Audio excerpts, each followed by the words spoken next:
I'm going to play a video clip for you today, which is really a great example of reporters doing what they're supposed to do, which is when you ask a question and it's not answered, you ask it again. And if you're not able to ask it again, your colleague asks it again. You've got to see this.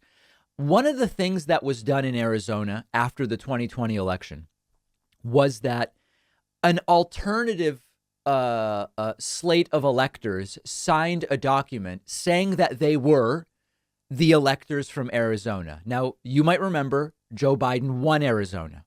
And so Arizona sent Democratic electors to Washington, D.C. to say Arizona casts our electoral votes in favor of Joe Biden. Nothing controversial there. We now have uncovered fake state documents falsely declaring that Donald Trump won the 2020 election. On Tuesday, Rachel Maddow shared 5 fake certificates of ascertainment sent to the National Archives in an ill-conceived plot to make it seem as if Trump had won. One of the Republican lawmakers who signed that fake document is State Representative Jake Hoffman. Jake Hoffman was confronted by a number of reporters and asked, "Why did you sign a fake declaration?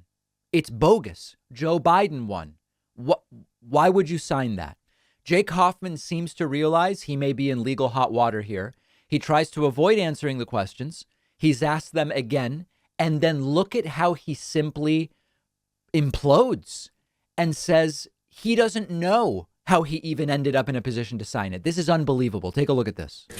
When Bram wants to ask a real question, happy to have a conversation with him. Okay, thank you, sir. Oh, but actually, Richard Willis from the Republic. I had a couple things.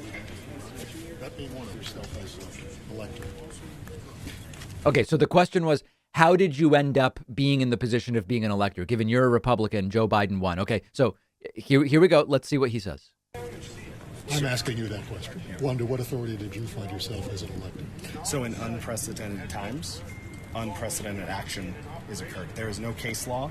There's no precedent that exists as to whether or not an election that is currently being litigated in the courts has due standing. Now, understand that everything he just said is BS. The Arizona election results were by definition not being litigated in the courts when they tried to send an alternate slate of Republican electors in January. There had been legal challenges between the election and the certification of the election, which happened in November and December, respectively.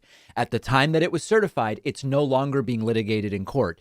Just because you submit something and keep submitting stuff to a court, saying you believe it should be disputed, doesn't mean it's being litigated.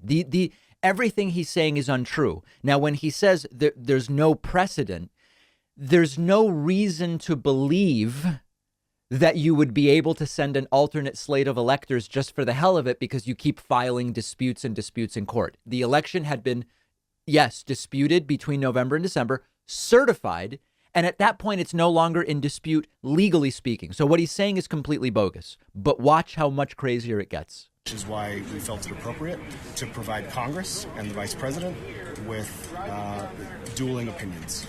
Did you have direction from anybody in doing this? Was it you 11 yourself doing this, or did someone give you advice on? So this is a great question. Did the 11 of you who said we are the electors rather than the actual electors, did you guys do this yourself? Or did someone tell you to do it? The manner in which you can do it. So I was one of the electors, right? I'm not in charge of the electors, so you would need How did you hear about it? How did you hear about it? You would need to ask the party chair. How did you hear about it? How did you hear about the plan? Were you just told to be someone? You would need to ask the party chair that. This is so unbelievable. He's just being asked, okay, you're one of 11. Who told you, hey, we're going to do this? We're going to do this document. How did the plan come together? But you're the person who received the call. You showed up, right? How did you know to show up that day? So as I said, you can go ahead and ask the party chair the logistics of it. Ask her how you got a phone call to go somewhere? You're welcome to talk to them about the logistics. Do you not know how you arrived at a place? Thank you. I appreciate your Do question. you really not Thank know so how much. you got a call? Have a great one. The other question, I was hoping to... This is really, really well done. Understand what he's saying. It's sort of like if I say, hey, when I used to be on a dodgeball team, right? Intramural dodgeball team or whatever. You're here playing, right? And you have teammates. Yes. Okay. How did you know to come here today?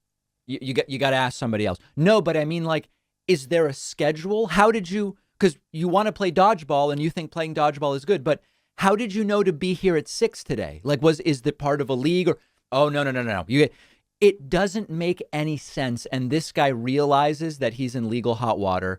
Reporters should be doing this in the press briefing room. When one answer gets blown off, the next person's just got to ask the same question. Now, is it too much to expect prosecution here? Because what they did is very serious. What they did here is extraordinarily serious. Understand that they sent a document representing that they are the electors when they are not the electors. Joe Biden won Arizona. There are a number of different possible crimes here, and I'm not even going to list them because it's all still very early and lawyers are sort of in the speculative phase. But can we expect prosecution here? I don't know the answer to that. I fear that the answer is no, but really good job done by those reporters. Make sure you're following me on Twitter and let me know what you make of it.